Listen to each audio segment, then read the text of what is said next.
with Save the Children. I'd like to share that we would like to record this webinar so that those who are able to join, we're able to capture the discussion and some of the issues that come up, and also so that we can share this further with other colleagues who might not be able to participate at this time. So welcome to the webinar series for Latin America and the Caribbean region. This is a result of a number of very dedicated colleagues, and really is a response to the needs assessments and the needs that have been expressed by yourself and other colleagues. This webinar builds off of last year's webinar that did have one session on infant and young child feeding and emergencies. Here we're taking the opportunity to unpack that a bit further. Next slide. Thank you. Before we get into it in detail, just a few technical notes. One, we will be having translations today into French. There are instructions on the slide to click the interpretation button available at the bottom of the screen. Select the audio that you want to listen to, which will be French is our translation today. We will be using the chat for getting to know each other, sharing where we're from, giving any feedback about technical issues during the presentation. Please use the question and answer button for questions that you want the presenters and the panelists to respond to. And the question and answer button can be found at the bottom of your screen. If you don't see it, perhaps enlarge the screen so that you can find it, but that's where the Q&A should be. That's where we will be looking for your questions around the content. Next slide. I have the honor of being able to collaborate with these wonderful people who have been working on this webinar series. I'd like to introduce them. So the faces that you're going to be seeing today are Yvette Fouch, who is a nutrition specialist with UNICEF in the regional office in Latin America, in the Caribbean. We're going to be hearing from Patricia Dominguez, who's a nutrition consultant with the same office. My name's Diane Holland. I'm the head of humanitarian health interim with Save the Children, because in support of exclusive breastfeeding, Sarah O'Flynn is on maternity leave. So that's why I'm stepping in and joining the team today. And we have technical support. Sanya Shegvich is going to be working with us behind the scenes, and we also have Martha Nakakande, who is also supporting us behind the scenes. So next slide. Thank you so much. Before we get into it, I really do want to acknowledge all of the other hands that have been behind getting us to today. Those who have been collaborating in the webinar working group, the supporting donors, and being able to be a powerful example of collaboration and optimizing technical support across partners in service to improved preparedness and response to emergencies, especially around infant and young child feeding. So next slide. I'll give a little introduction to the webinar series. If you can give me the next slide, please. So the reason that we're focusing on the first 2 years of life are because it's such an incredibly critical period for society's long-term health and stability and prosperity, because this is the time when individuals are particularly vulnerable from a physiological point of view with their developing immune system. This is the time of immense rapid physical growth and accelerated mental development. This is the time when the brain grows more quickly than any other time in a person's life. And when that child is not able to access the nutrients that they need at that time, it has the potential to it has the potential for long-term effects. We know that this is a critical period to support whether or not the child would survive and whether or not they'll be able to grow, learn, and rise out of poverty. Next slide. What we're focusing on is the feeding practices that are actions to support feeding practices that are recommended in the first years of life. And this graphic lays out those recommendations, and I'll highlight 4. First is on the far left is the early initiation of breastfeeding, where newborns are placed skin to skin with their mother to help initiate breastfeeding during the first hour of the baby's life, followed by the next icon of exclusive breastfeeding, providing only breast milk for infants from birth to 6 months of age with no other foods or liquids, even water. And then moving into the orange icons, the introduction of appropriate complementary foods that's safe and hygienic at the right diversity and adequacy at the 6 months, alongside continued breastfeeding. Next slide. Just to reiterate that the special vulnerability of children under 2 years of age, and that the quality of the diets before they reach their 2nd birthday are critical components to their safety and development. Next slide. That said, all of that becomes much more challenging in the context of emergencies, and the ability of families to protect, nourish, and care for their children can be severely impacted. This is just a graphic to remind us that the emergencies have direct impacts with population displacement and the interruption of basic services that can undermine caregivers' ability to safely feed and care for their young children, which can lead to increases of illness, compromised dietary intake, which can undermine nutritional status. Next slide. Highlighting and bringing a little bit of the statistics behind it, this is a graph from a therapeutic feeding program run by Action Against Hunger in Afghanistan. And we can see that the risk of death by age as a percentage of admissions is here, that those at highest risk are the youngest. Highest risk of mortality are those under 5 months in that context. Next slide. We see this in the data across all sorts of emergencies. For example, in the Kurdish refugee crisis in Iraq, we saw that diarrhea, dehydration, and malnutrition caused the deaths of 12% of infants in one area over a 2-month period. We know that, and I'll say next slide, simply to underscore, this is such a critical period in life. Caregivers need to be supported in nourishing their children under 2 years, and it comes down to the how-to. During the emergencies, a lot of the how-to and the principles have been consolidated in the Infant and Young Child Feeding in Emergencies Operational Guidance. And the objective of the webinar series is to unpack a bit of how we translate those recommendations in the operational guidance into practice. Next slide. At the end of the webinar series, we hope to strengthen the technical knowledge and capacities of the participants on infant and young child feeding in emergencies for those working within Latin America and Caribbean. All of you can see from the chat who's on the webinar reflects the diversity of actors that are involved. And what we're going to do is focus on the why, what, and the how. Why is this important? What exactly are we talking about? And how do we deliver these types of services? Next slide. This is the first of 3. Today we're focusing on breastfeeding support in emergencies. Next week will be support for infants who cannot be breastfed in emergencies. And the following week we'll focus on support to complementary feeding in emergencies with a focus on children from 6 to 23 months.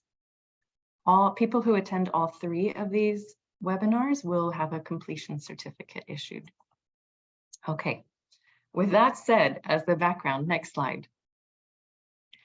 We would like to ask your support by giving us a little bit of information. We'd like to issue a small pretest at the beginning of the webinar and a small post-test at the end of the webinar to see how well where we can improve on expanding on this theme. So I'm going to ask that there's going to be a pretest questions. We're going to take 2 minutes to fill it in, please go ahead and click your answers. Those of you who are dialing in on phones as opposed to laptops might have some challenge in accessing it. So nevertheless. And the reason that we wanted to share this pre and post test is just to get a sense of where we are and what we want, what needs to be emphasized. I'm going to pause there while people are taking the pre-test and invite any of the panelists. Is there anything that we've missed in setting the stage?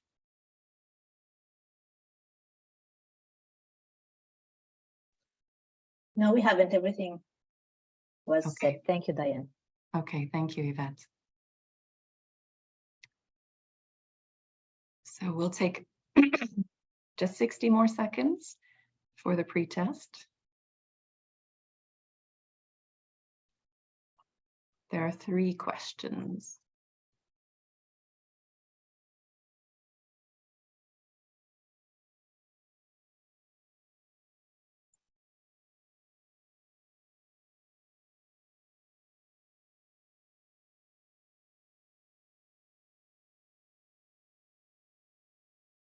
See, allow.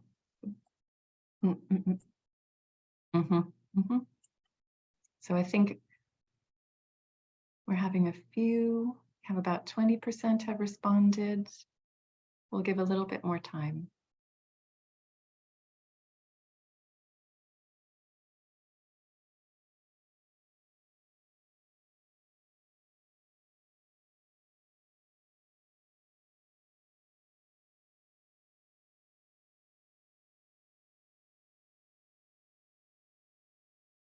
Have about a third of the participants.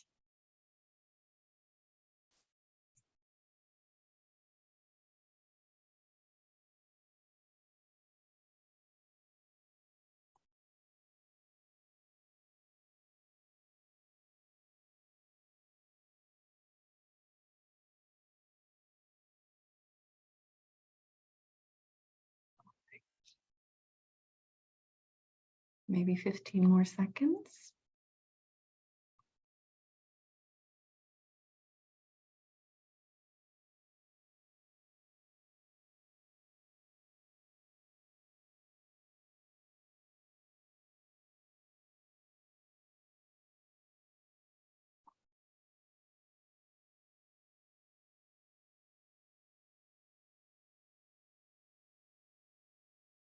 Great.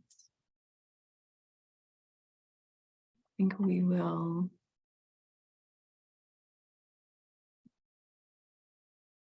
We have 65% that have participated. Colleagues, shall we close down the poll for the time being?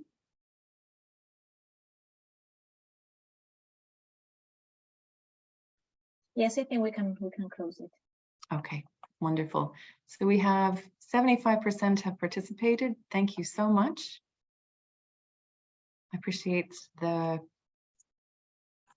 diverse. Thank you so much for participating in that. We'll come back at the end, and Patricia is going to tell us more about how we moved through the information that you've shared with us.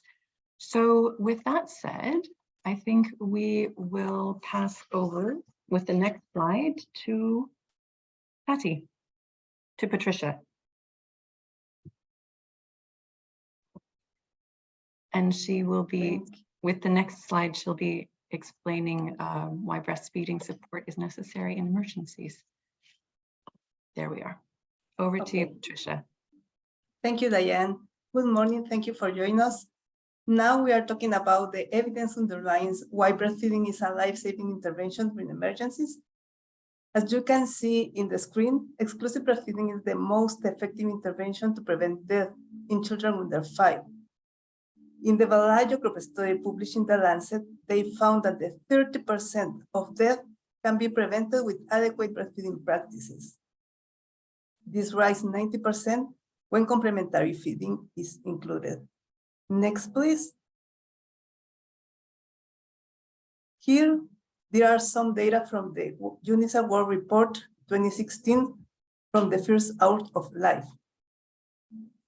In the right side in low and middle-income countries, important differences were found in the risk of dying in children under 6 months associated with poor breastfeeding practices.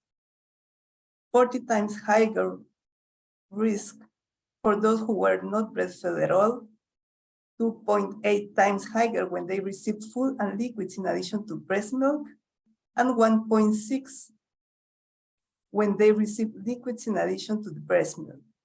During emergencies, the situation is more dangerous for infants and children who face a higher risk of illness.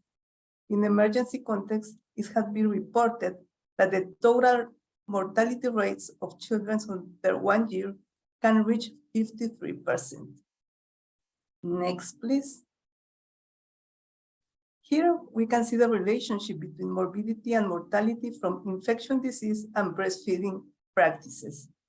The red bar shows the risk of getting sick and dying multiplied, 10 times more likely to die for diarrhea and 50 times more likely to die from pneumonia. In this context, breast milk is more than just food. It's also a powerful medicine that protects against disease and fills the needs of each child. Next, please. In normal conditions, support for the mothers is essential for successful breastfeeding. In emergencies, supporting lactating mothers is a critical action that protects the mother, saves lives on children, and plays a key role in preventing disease and malnutrition. When the systems are disrupted, breastfeeding continues to provide nutrition, hydration, comfort, connection, and protection for babies. Breastfeeding is one of the most effective ways to ensure that health, food security, and survival of the children. Next, please. Next, okay. During emergencies, mothers and children face many challenges, basically because they depend more on the external support for their protection to satisfy their needs and the well-being. The principle is related with the stress on mothers and basically related with donation of infant formula. Next, please. One of the greatest risks is the massive and uncontrolled donation of breast milk substitute BMS. Here you can see some examples of the last earthquake in Mexico. Next. The use of BMS always carries risk, both in emergencies and non-emergency situations. The risk is mainly associated with hygiene. The baby bottle is a source of infection. However, the consequences can be much more severe, including dying during an emergency. Next.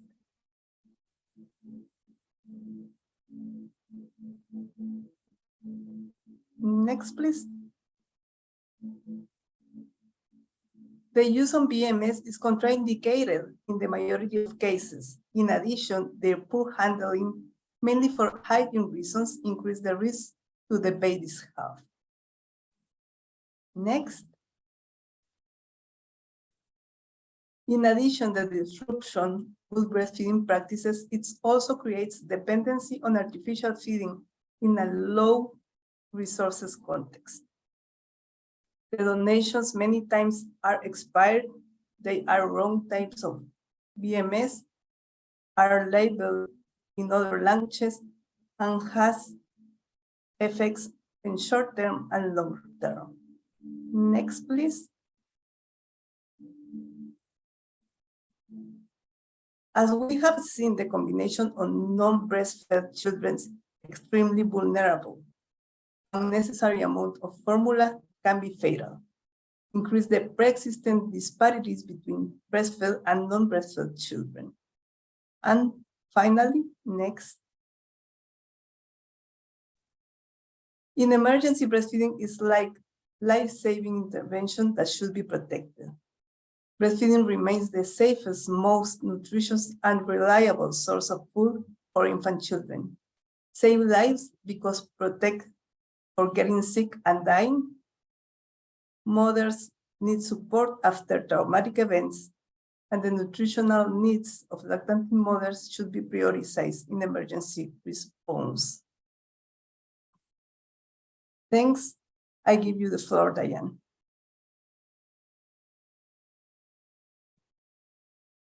Thank you so much, Patricia. And also thank you from the interpreter for the reminder for us to try as best possible to be close to our microphone, and also a reminder to me to slow down my speaking.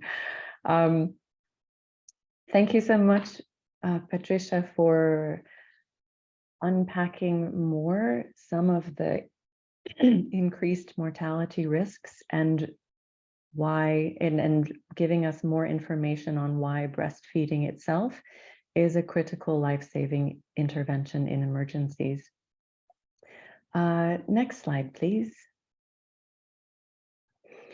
So as I highlighted at the beginning, we are building our considerations for breastfeeding support as part of a comprehensive emergency response, drawing from the operational guidance for infant and young child feeding in emergencies.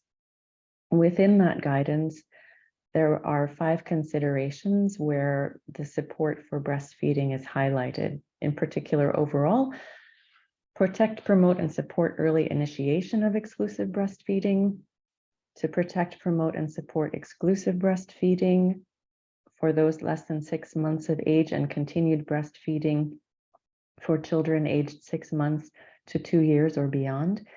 And when it comes to the response itself, making sure that to the best extent possible, that the use of breastfeeding supplementary feeding devices and breast pumps should only be considered where it's possible to clean them adequately, like in a clinical setting, which again brings back the importance of multi-sectoral responses.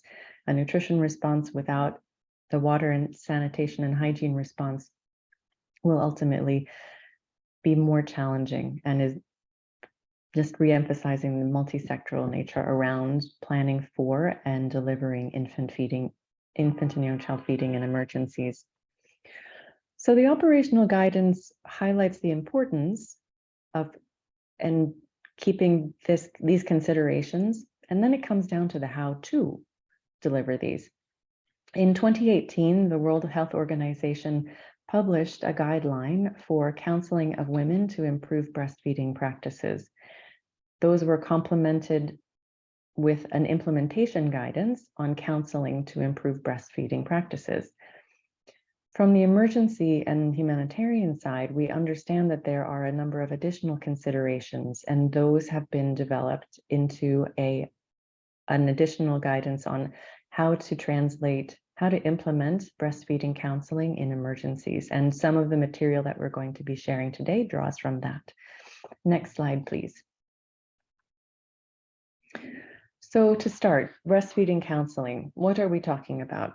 Breastfeeding counseling, is very much a two-way interaction between a trained breastfeeding counselor and one or more pregnant women, mothers, or other caregivers of children, most often children under 2 years of age. This is a back and forth where it's about listening to concerns, discussing questions, sharing knowledge, technical knowledge, and teaching about breastfeeding, and also having the practical side of seeing how the mother or the caregiver is nourishing their child and where those problems are in practice. The aim is not just to share information, but to empower women to breastfeed and to strengthen their ability to their responsive caregiving practices, while at the same time respecting their personal situation and wishes. Next slide. Breastfeeding counseling, it's important also to talk about what it is not. It is not simply passing knowledge or education. It's not simply about generic messages. It's not generally delivered in a lecture. The key difference between counseling and sensitization or education and social and behavior change communication, perhaps, is that the counseling focuses on the listening, the learning, and the skill building that's tailored to that person and their specific needs. Next slide, please. Who can be delivering these breastfeeding counseling services? In an emergency response, and as we're planning for emergency responses, one of these principles is to build off of existing systems and services to the best extent possible. So what we have on this slide is a snapshot of different entry points where breastfeeding counseling may be happening and may need to be amplified during the emergency response, and also could be targeted for capacity building or capacity assessments before the emergency to see where are these opportunities. So a first port of call is typically part of the health system, which may be the facility-based or the community-based, or working with local breastfeeding support groups, and generally with services that work closely with pregnant women and girls, mothers, or other caregivers. Some of these, examples include antenatal care, well baby clinics, growth monitoring. These are contact points where the issue of breastfeeding counseling and supporting caregivers in nourishing their children under 2 are particularly helpful. And if they're not being delivered there during an emergency, that may be a signal for that it's a missed opportunity that could be strengthened. Next slide, please.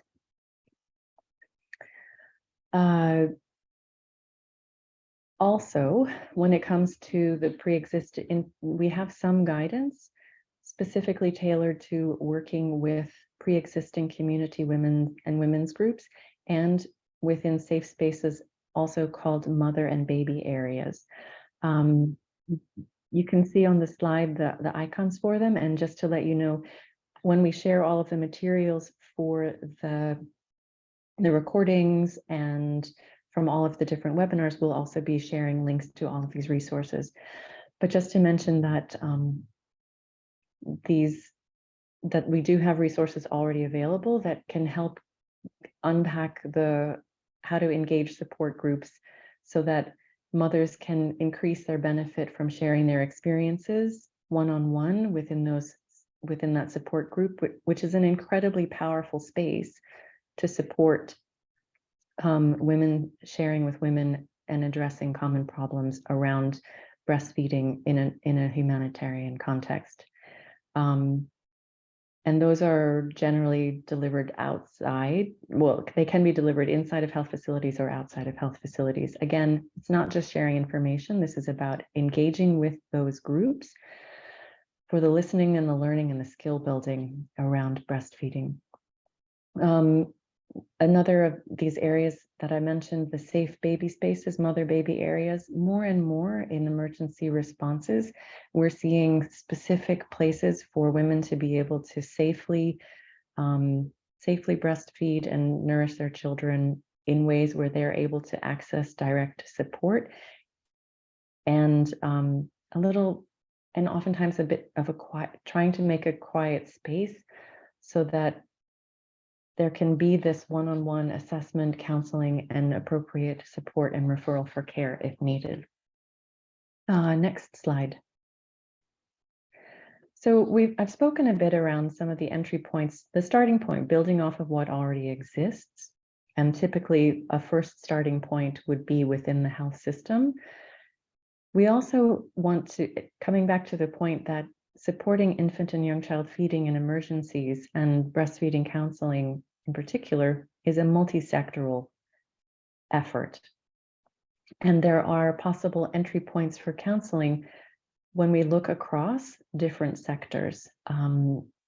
You'll see the icon on the screen is UNHCR and Save the Children's Infant and Young Child Feeding Framework, multi-sectoral framework for action.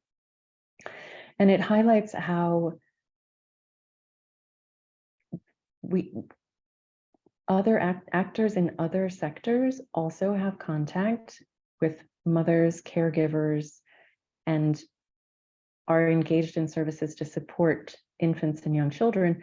They can be powerful places for identification and referral towards nutrition services, not necessarily to deliver the counseling themselves, but to be an extended net to identify and channel individuals who would benefit from breastfeeding counseling support. For example, within protection services, the mental health and psychosocial support, transversal intervention, we can register newborns, and within that registration, that's a powerful place to be able to link to referral for further services more within nutrition.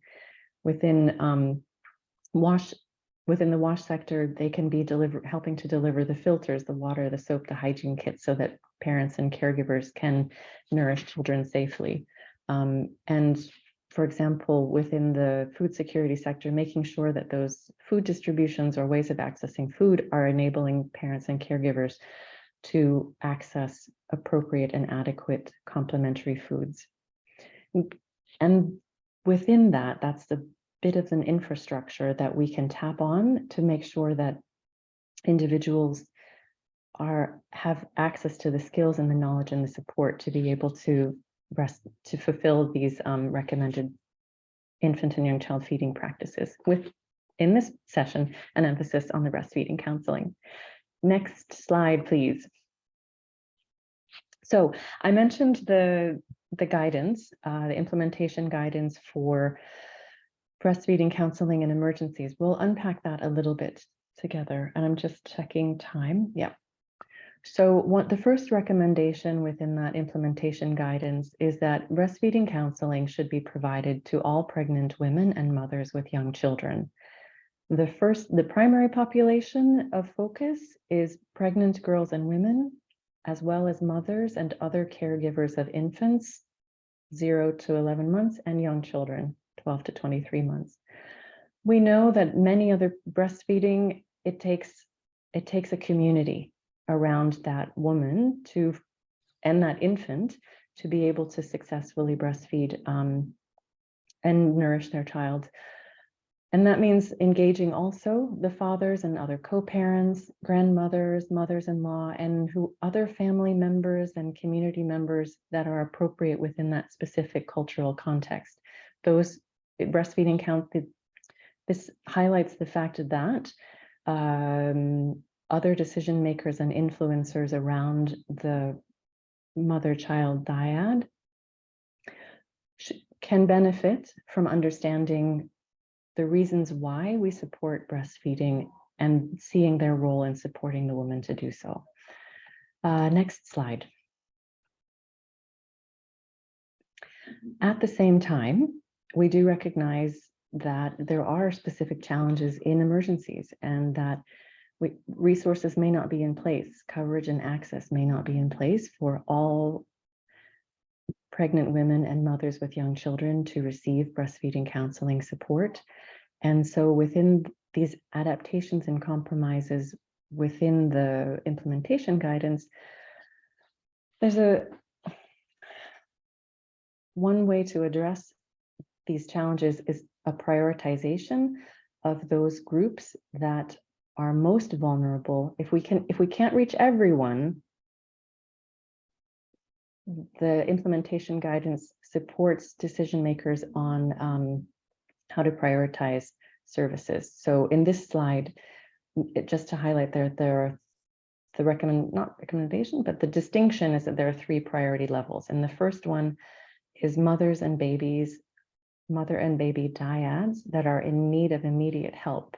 And this includes, for example, in particular, newborns, because of the incredible mortality within that neonatal period within the first 28 days, premature and low birth weight babies, infants less than 6 months with growth failure. There are a number of these urgent individual needs that it's important for us to be aware of in order to make sure that we've identified the mother and baby dyads that we need to be prioritized for services. I would refer,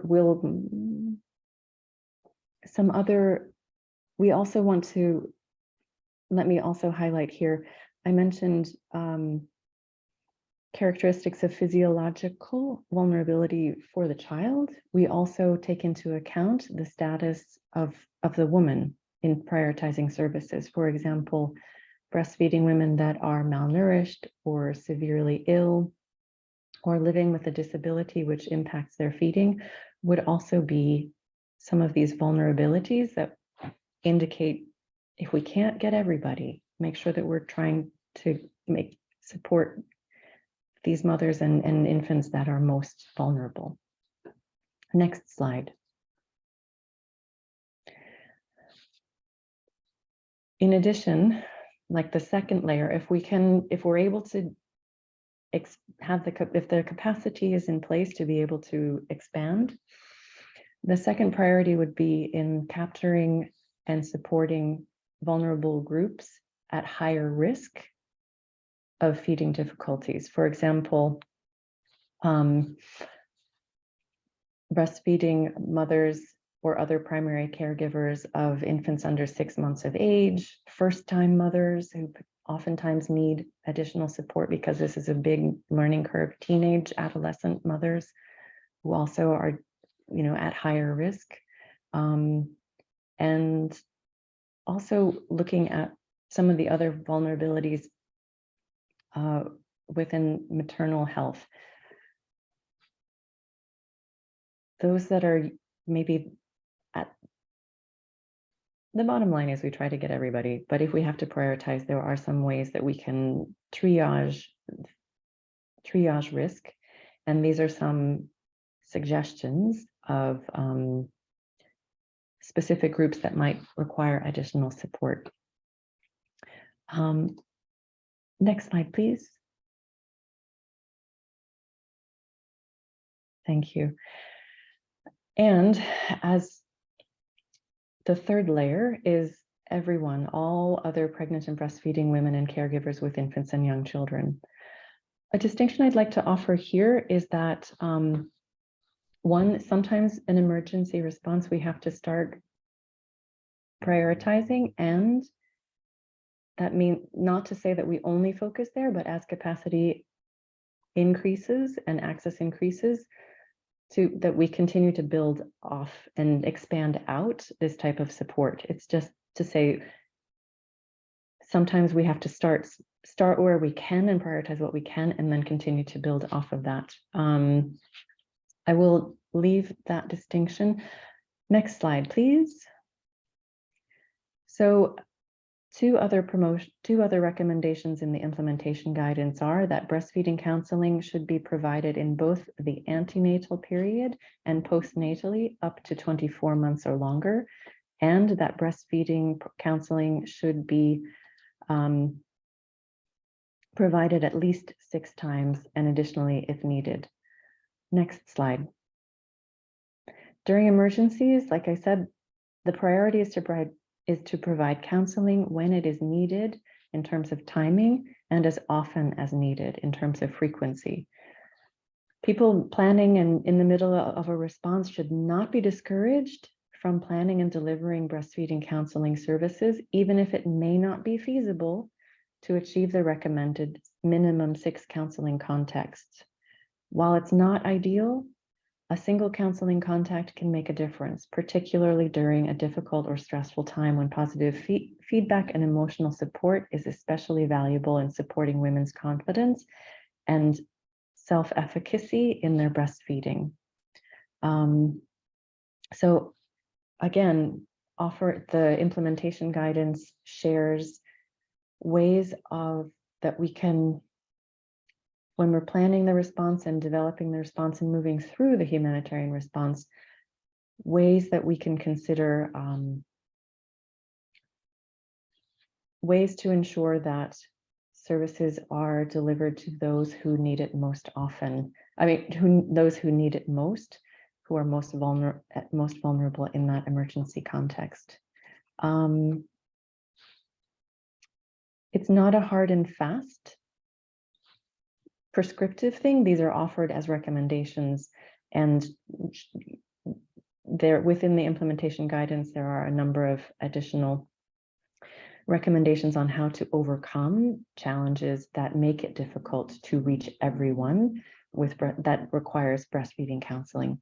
Next slide, and just a few more. Recommendation 4 in the implementation guidance is that it should be provided through face-to-face counseling, and it may in addition be provided through telephone or other remote modes of counseling. That face-to-face counseling could be at the household, community, or facility level. It can be a one-on-one. It can be in small groups. And one of the benefits of the group counseling is that it's particularly helpful for addressing common issues that within that group. And it can also create an additional benefit of having that opportunity to share and build trust and have a network around you. Remotely, also an option. Next slide. I think we saw within, for example, the COVID context, a number of face-to-face was no longer an option in the same way, and there was a rapid expansion in remote counseling through telephone, through Zoom, through a couple of the technology options for remote counseling are noted below, and they differ because they use voice and pictures, voice and video. It really depends. The type of remote counseling would depend very much on your internet access and whatever is most appropriate and feasible. Next slide, please. And adding on to that recommendation, this should be breastfeeding counseling should be facilitated as a continuum of care by health, peer, and community professionals trained in breastfeeding. Next slide. Unpacking that statement a little bit further, it highlights, the implementation guidance highlights 3 particular groups. 1, healthcare professionals, 2, paraprofessionals, such as lay and peer breastfeeding counselors, and 3, other breastfeeding supporters. So that we have professionals within the health system, physicians, midwives, lactation consultants, nutritionists. We have paraprofessionals, such as the mother support group facilitators, community health workers, and traditional birth attendants, and frontline workers like those working volunteers, community mobilizers, first responders. This is simply to lay out different options of sectors, platforms, and people that could be engaged in identifying, channeling, and delivering breastfeeding counseling. With that, I will close and I will pass over to Yvette, who is going to share some case studies of taking these concepts and putting them into practice. Over to you, Yvette. Yes, well, thank you very much, Diane, for your presentation. We are receiving already some questions, so that's great. Please include your questions in the Q&A box. So not in the chat, in the Q&A, and we'll be glad to reply them after the presentation.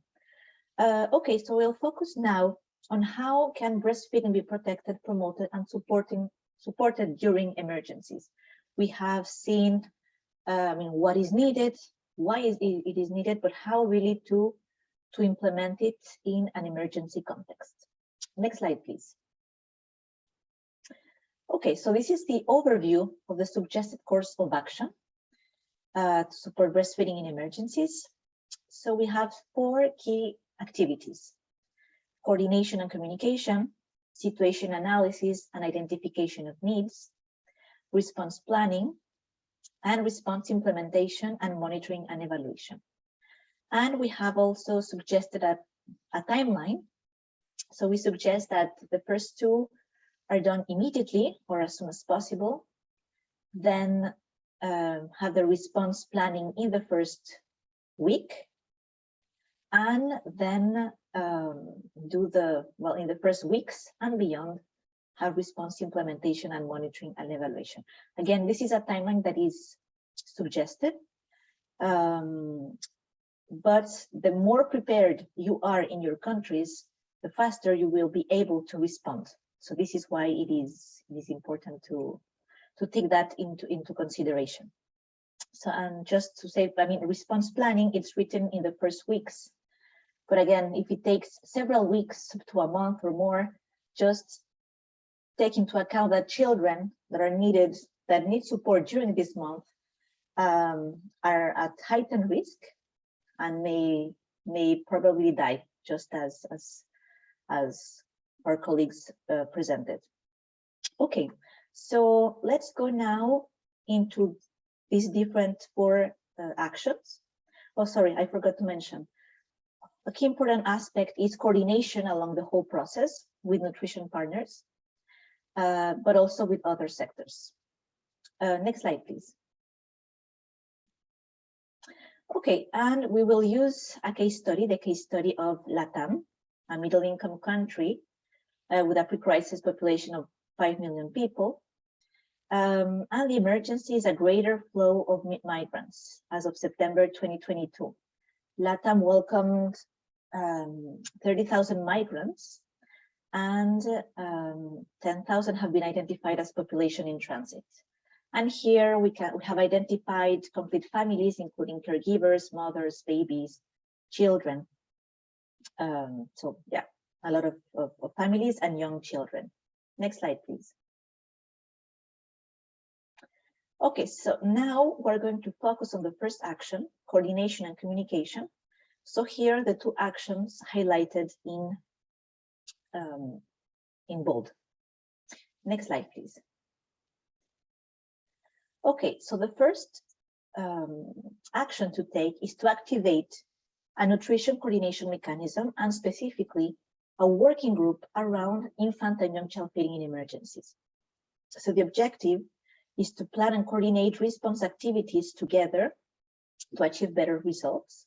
So to bring together into one table the different actors that can support breastfeeding and plan together the activities in the different locations.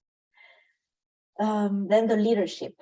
It is suggested that the government takes the leadership as a nutrition coordination authority. So the government calls all the partners able to support breastfeeding to the table to help plan the response. It is suggested that is inclusive, so that includes government entities, UN agencies, donors, NGOs, and also community representatives, or population representatives.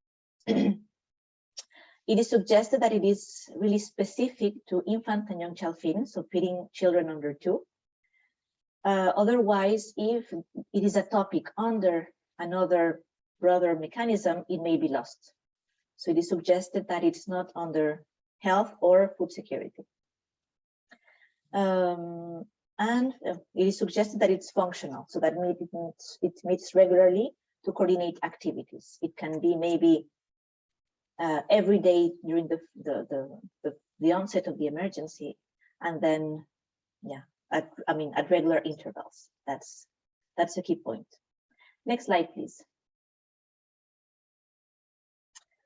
Coordination. Yeah, okay. So the second point, second action, is to issue a joint statement with key messages to donors, local partners, and the media. So, well, here we see a statement issue the response to the hurricanes Eta and Iota in Honduras.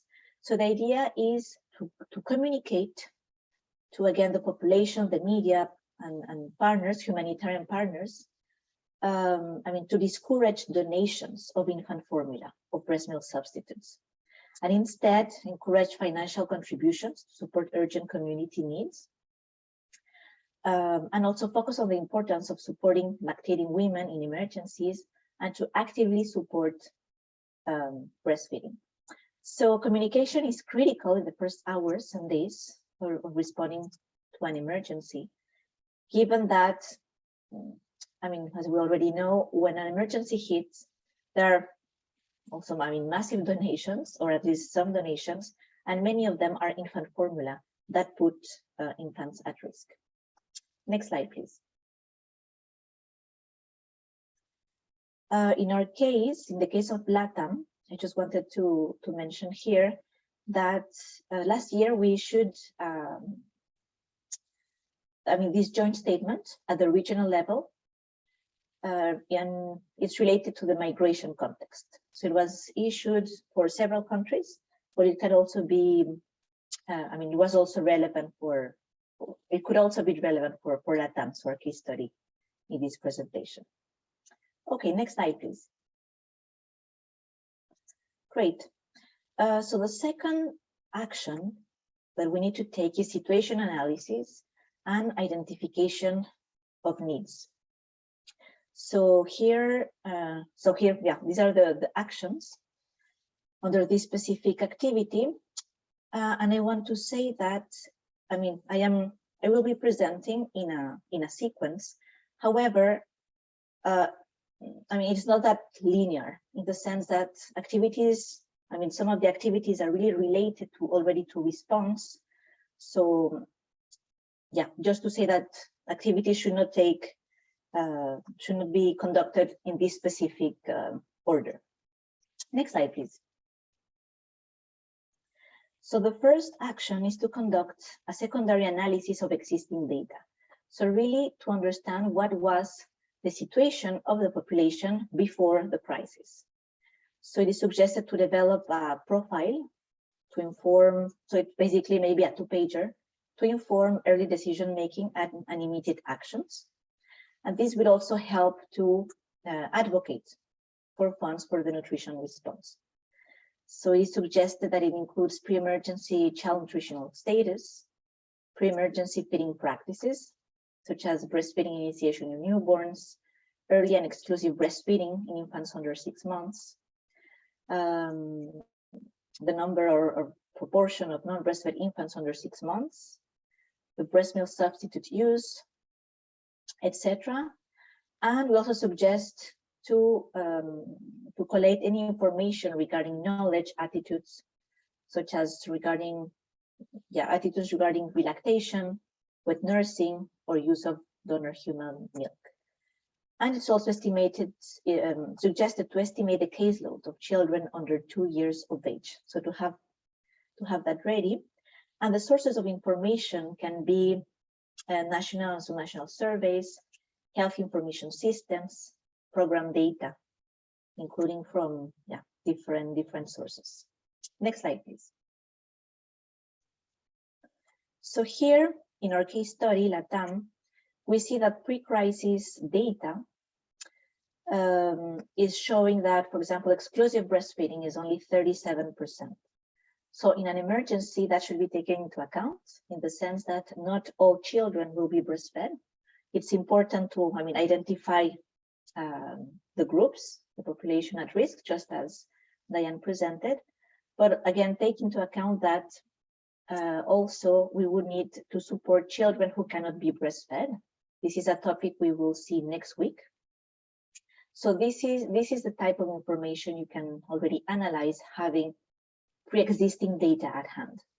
And also we can see that causes of infant mortality are diarrhea, pneumonia, and malnutrition. So this should be red flags to take into account. Next slide, please. Okay, so in terms of identification of needs, it is also suggested to go on the ground and basically see what's happening, talk to people, identify the vulnerable groups. So it is suggested to have focus group. Well, it's not a survey. This is a mistake. It's observations. So basically, go into around the shelters or where the affected population is, and take down observations regarding, for example, the existence of breast milk substitutes, an indication, or if you see children, young children, how many, etc. So this is very qualitative. Then it's suggested to have also focus groups. so with caregivers of children under 2, to understand how babies are usually fed, if there have been any changes since the emergency hit, why women are not breastfeeding, what are the barriers, the difficulties, and also when do babies start eating solid food, what are they eating. So that will be important to know to support complementary feeding that we will see in the webinar in 2 weeks. Also, more on the quantitative side, we could interview key informants, again, to understand what they have seen, what they have experienced. So it is a way to triangulate data sources. And this will also help to know how many women there are, how many children under 2 have been affected and need support, specifically how many children under 6 months who are the most vulnerable. And then from that, to estimate how many children between 6 and 23 months who need support regarding complementary feeding. Next slide, please. Next. Yeah. Thank you. Okay, so now I'm showing here a tool, the simple rapid assessment, which is a tool that can be used by all frontline workers who frequently interact with children under 2 and their caregivers. So the idea is, the suggestion is to train them to use the simple rapid assessment for them to screen all primary caregivers of children under 2, so as soon as possible, and wherever they are in the affected area, and to rapidly assess them. So for example, is the baby breastfed? Yes or no? Are there any breastfeeding difficulties? Yes or no? Is the baby drinking infant formula? Yes or no? So from that, we can decide who should be referred to a full assessment and counseling, and who can receive other breastfeeding support. For example, you can see in this tool that there are colors. There's red, there's orange, and there's black. So basically, when the red boxes are ticked, then you can identify caregivers and children under 2 under priority 1. So they would be referred to a full assessment. For example, if difficulties breastfeeding have been reported, or if the baby is drinking infant formula. For priority 2, again, it's important to refer to full assessments. For example, if the baby after 1 year is not breastfed, or if the baby is under 5. And then if there's no need for infant and young child feeding counseling, so just to provide praise and encouragement. So it is suggested that these frontline workers are trained to use this tool, and that they use them in any point. For example, in new arrivals at the reception center, as part of a household survey, as part of child protection case management processes, open registration at a healthcare facility, or during food assistance registration. So it's really an any points of contact, and it's only 1 page. Next slide, please. So here in the case of LATAM, we can see the results. So we have the proportions of children exclusively breastfed, with mixed feeding, with formula feeding, or whole milk feeding. Then we also have an estimation of pregnant women, lactating women, children under 6, and children between 6 and 23 months. So this is important to help us plan, for example, how many safe spaces need to be set up to support breastfeeding. How many staff do we need to support these children? So this helps us really to quantify and plan the response. Next slide, please. Now, regarding the qualitative results, so we could find that mothers have doubts they should keep breastfeeding, because they are stressed and their milk can dry because because of the stress. And some of them already stopped breastfeeding their children because they felt they were not producing breast milk. Also, there's an attitude regarding breastfeeding and work. So women don't breastfeed when they have to go to work. Usually start offering solid food when they go to work. So this is basically the type of qualitative information that we can collect in a rapid needs assessment. So if a mother is practicing breastfeeding, we could still support her and refer her to a safe space where breastfeeding support is provided. If there are doubts on breastfeeding, we can also refer to support groups and individual counseling. And if there are barriers for breastfeeding, specifically stress, we can refer the mother to psychosocial support. Next slide, please. Now, from the simple rapid assessment, we can prioritize the population for counseling. So as Diane mentioned, there are 3 categories, broad categories. So mother and baby diet in need of immediate help. So this would be priority 1. Then others who are at risk, priority 2. And then others under priority 3 that can just simply receive prevention and promotion. So those mother and baby diet under priority 1 and priority 2 should be referred to full assessment of infant and young child feeding. Next slide, please. Okay, so now the idea is to conduct a full individual assessment of infant feeding practices of children in priority 1 and priority 2. So this is more than it's a more thorough individual assessment. So it's really about, mother's behavior, positioning, attachment, effective feeding, health of the baby, breast health, mother perception of how breastfeeding is going.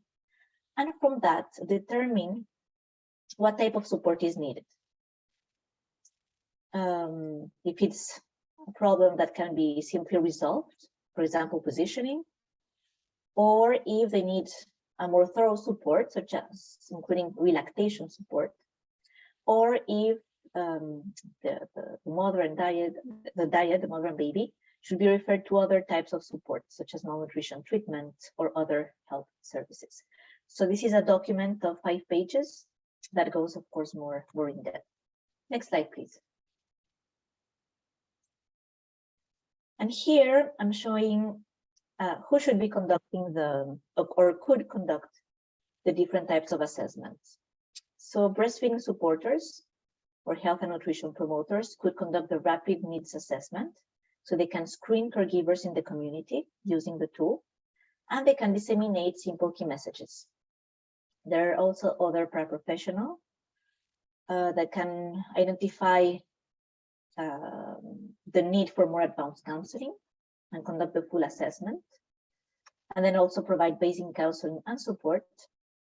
And the healthcare professionals that can provide basic and advanced counseling and support more complex needs. So actually we can see that the breastfeeding supporter would refer priority 1 and priority 2 diets to paraprofessionals and then to health professionals. So this is the referral pathway that is suggested. Next slide, please. Okay, so now there's also important to conduct capacity assessment and mapping.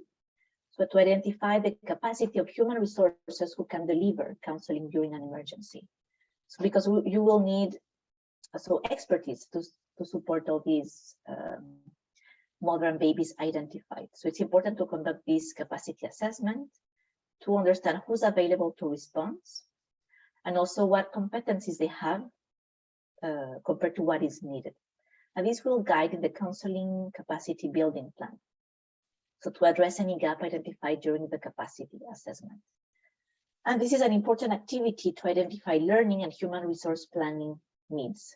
So this single slide could even take, a whole day. It's a whole topic, but I mean, we don't have time today, but it's just a key aspect to take into account. Next slide, please. Then it's also important to conduct a mapping of existing services. So identify pre-existing breastfeeding services and structures. So these are typically part of the health system, but can also include community-based services such as breastfeeding support groups. Then we would also determine how these structures can be reestablished or scaled up. The idea here is not only to have, let's say, safe spaces to support breastfeeding, which is great from the start, but also to build on existing services and strengthen them in providing breastfeeding support, and that will help also to support long-term recovery. Next slide, please. Okay, now we're going to response planning. So developing a context-specific nutrition response plan, identifying monitoring indicators, and develop an M&E framework, and mobilize resources. Next slide, please. So the data we got from other needs analysis will help us identify how many spaces we need, safe spaces, where they're going to be placed, the size, the supplies needed, and also integration with psychosocial support, and also the number of staff, all the hiring, training, and resources they need. And here, just to show, this is a picture of a nurse supporting a mother breastfeeding in a safe space in Haiti in 2010. Next slide, please. Okay, regarding a response planning, the idea or the suggestion is to develop a context-specific nutrition response plan that includes support to breastfeeding. So here I'm showing examples of the humanitarian response plan in Venezuela, in Guatemala. But the first suggestion is that the government takes the lead in preparing the response plan, the government response plan, and then the humanitarian communities develop the humanitarian response plan, but always in support to the government. So, I mean, it is suggested that it's based on the needs and priorities identified in all the assessments, and that it includes response priorities, target population, direct interventions, capacity building interventions, expected results, and of course, a budget and a number of people in need. Next slide, please. Here I'm showing also the example of the Refugee and Migrant response plan that is yearly developed for countries affected by migration flows from Venezuela. So maybe some of you know about this plan, and well, just to show that this is more specifically in the migration context. Next slide, please. It is also suggested to identify monitoring indicators, to develop a monitoring and evaluation framework to monitor the nutrition response. And OCHA has an indicator registry. So here we can see the image, but it contains 43 infant and young child feeding indicators, and 20 of them are highlighted as key or core. So we could use those one to monitor the emergency response. Next slide, please. And a key aspect is to mobilize resources for the nutrition plan. Sometimes we put a lot of effort and investment into the planning, but then to be able to implement, we need to mobilize resources. So the first suggestion is that the government assigns national funds to the nutrition response plan. But then, that's one part. It's also important that the humanitarian community mobilizes funds for the response. And this is where will be important to ensure that nutrition and infant and child feeding are included in appeals for emergency funds, such as SURF or flash appeals. And it will be key to have the sort of a 2-pager or 4-pager summarizing the needs and risks. So using the pre-existing data and the results of the rapid assessments and some of the full infant and young child feeding assessments. Next slide, please. And the last point, response, implementation, and monitoring and evaluation. Next slide. So I'm not going to go into the details of implementation, given that Diane has covered most of it. So you can go to the section, what is breastfeeding emergencies, supporting emergencies. I'm going to focus now on monitoring and evaluation. So it's important to establish feedback mechanisms, meaning that give the space to the mothers, caregivers receiving the humanitarian response to provide feedback on their experience so that we can also either modify the response or improve it. Next slide. It's also important to monitor, report donation of breast milk substitutes.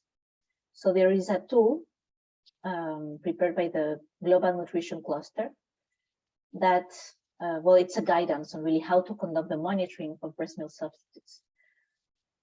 Next slide. And it's also important to document lessons learned.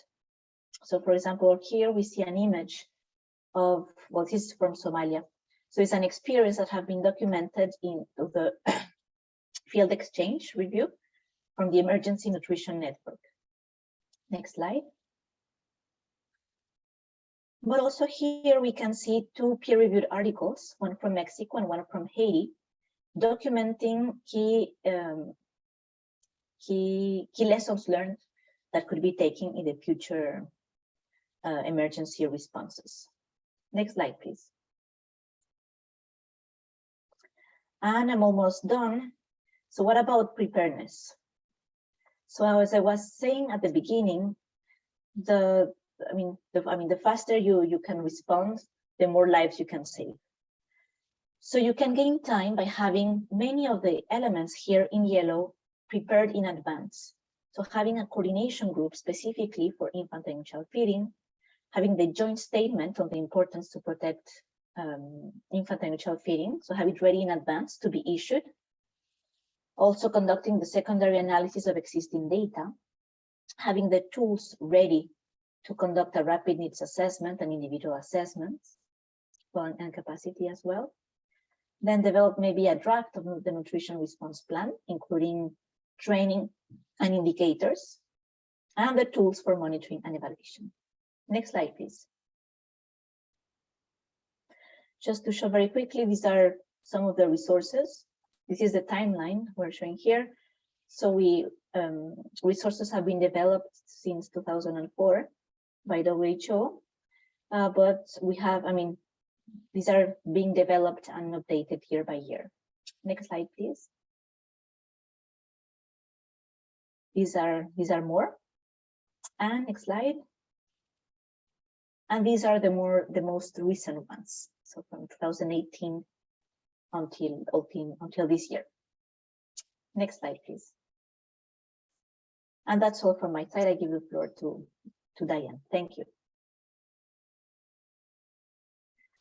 Thank you so much, Yvette and Patricia, and all of the hands behind the webinar. We have about 8 minutes, more or less, to answer a few questions.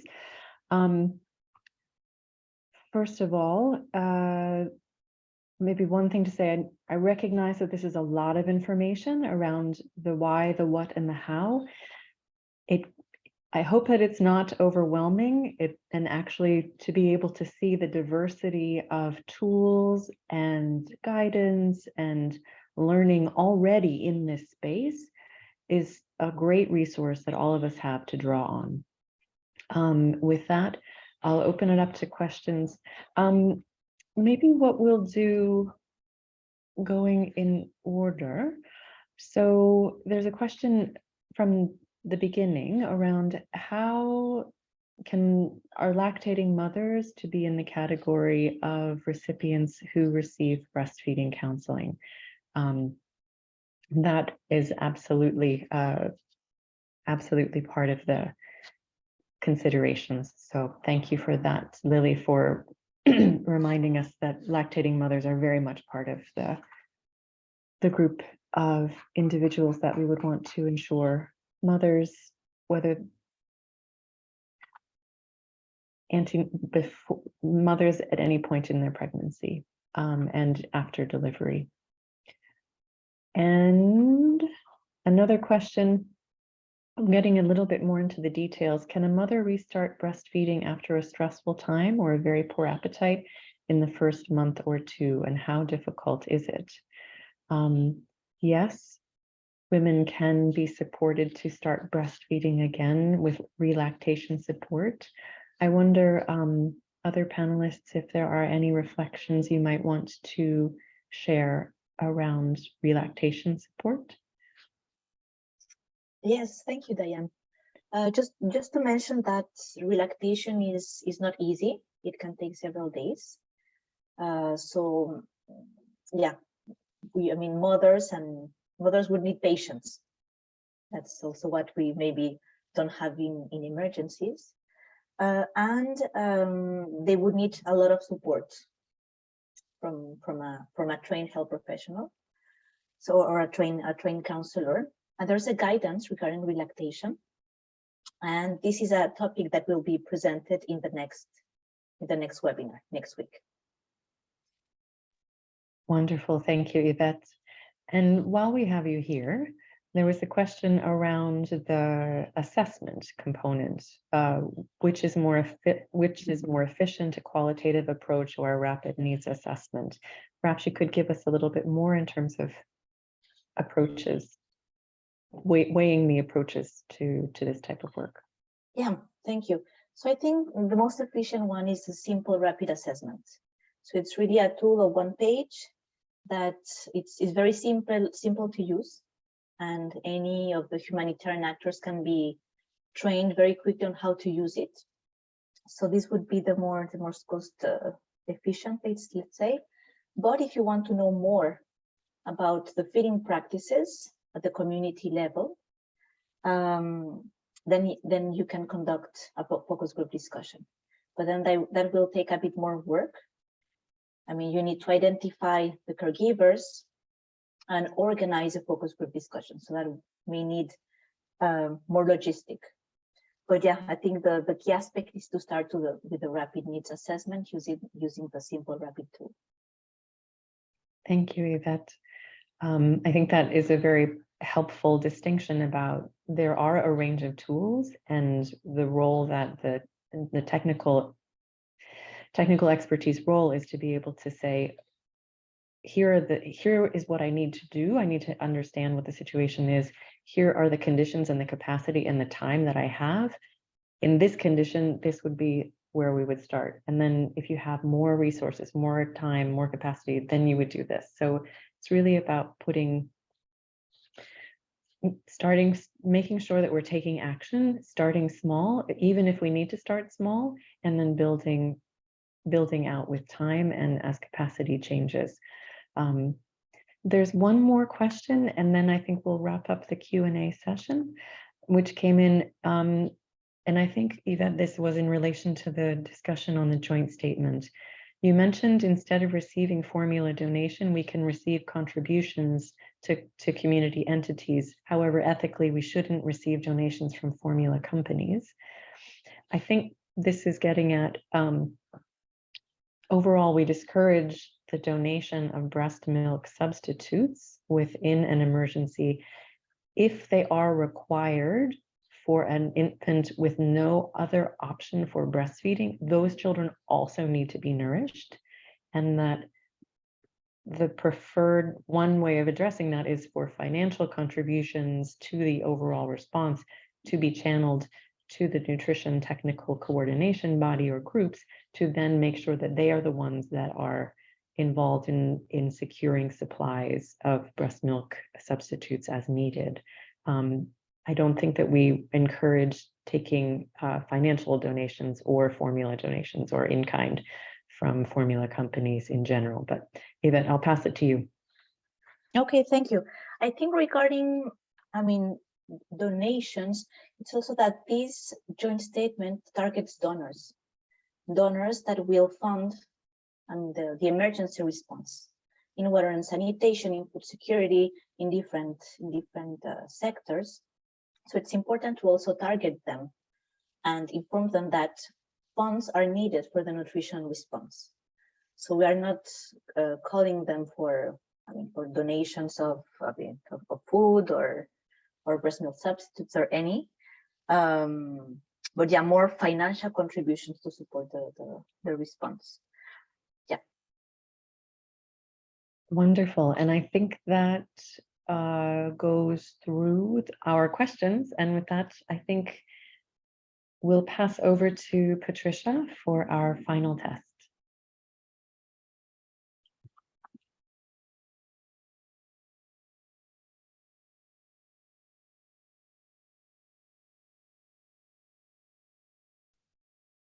Hi, thanks, Diane and Yvette. Please, Sanja, run out the post test now. We have 3 minutes, please.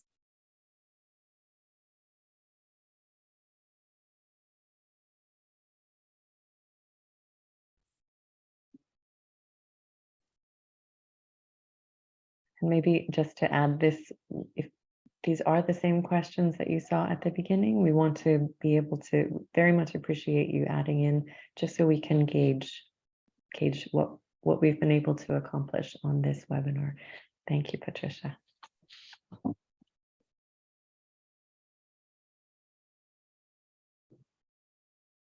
And this, and this.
See the answers coming in. Thank you so much. While the answers are coming up, Alexandra, could we go forward 2 slides, please? There we go. Thank you.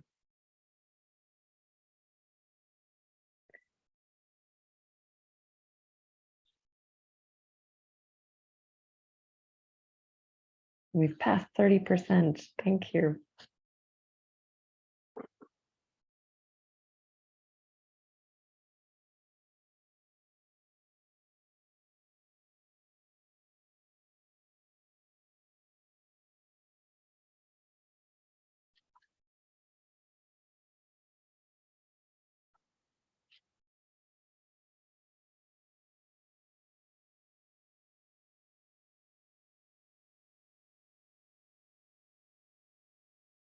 Colleagues, shall we take maybe 15, 20 more seconds, and then we'll close out the poll so that we can pass to Yvette to wrap us up?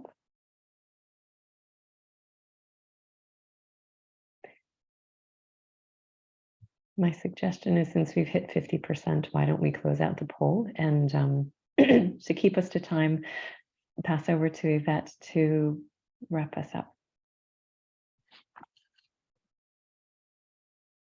Yes, thank you, Diane. I don't know if you want me to comment on the results we had.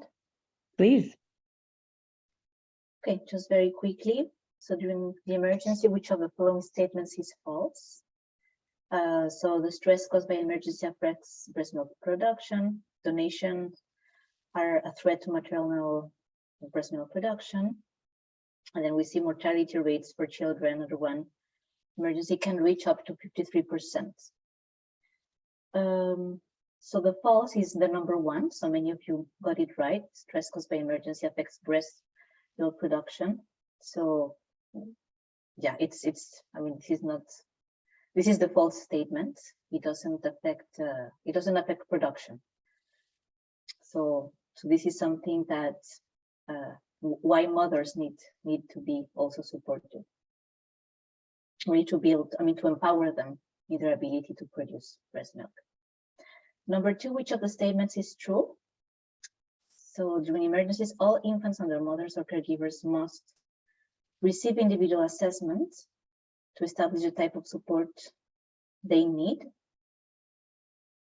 So yeah, this is the right one. So many of you got it. That's great. And the third one, I think that was the easy one. So most of you got it right. So breastfeeding counseling during emergencies is really a process that involves listening to the mother. So it's a two-way communication to identify difficulties, support problems, and provide tailored support. Okay, thank you.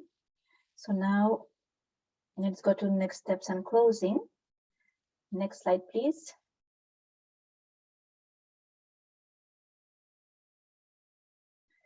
So please fill out the brief webinar evaluation that will take you only 5 minutes. It will pop up when you close the webinar. Next slide, please. And just the last message. So if you need support in nutrition in emergencies, you can contact the Global Nutrition Cluster Technical Alliance.